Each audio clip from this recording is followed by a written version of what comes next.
కీర్తనలు 118:15 నీతిమంతుల గుడారములలో రక్షణను గూర్చిన ఉత్సాహ సునాదము వినబడును.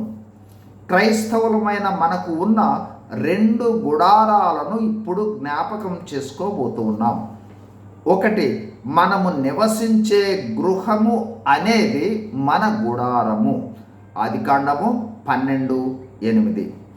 రక్షణ అనుభవంలోనికి రావడం ద్వారా మనము నీతిమంతులుగా తీర్చబడ్డాము. కావున మనము నివసించే గృహమే నీతిమంతుల గుడారము అని అర్థము. 2, రక్షింపబడిన నీవు నేను మనందరి శరీరాలు గుడారాలే. 2 కొరింథీ 5:1, 2 పేతురు 2:13. గుడారము అంటే నివసించు స్థలము. రక్షింపబడిన మనము దేవుని గుడారాలము లేదా దేవుని నివాస స్థలాలము. రక్షింపబడిన మనకుండు ఈ 2 గృహాలలో రక్షణను గూర్చిన ఉత్సాహ సునాదము వినబడాలి.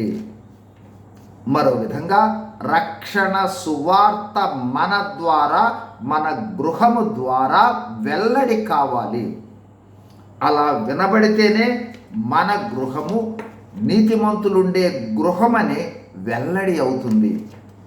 కావున రక్షింపబడి నీతిమంతులముగా తీర్చబడిన మన గృహము నుండి రక్షకుడైన యేసు ప్రభు యొక్క మరణ, భూస్థాపన, పునరుద్ధానాలను విడుదల చేద్దాం.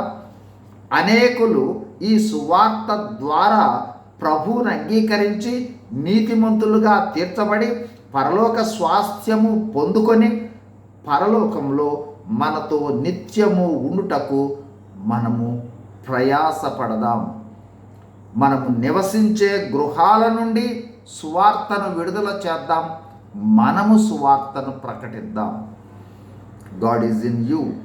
God is with you. God bless you. Thank you.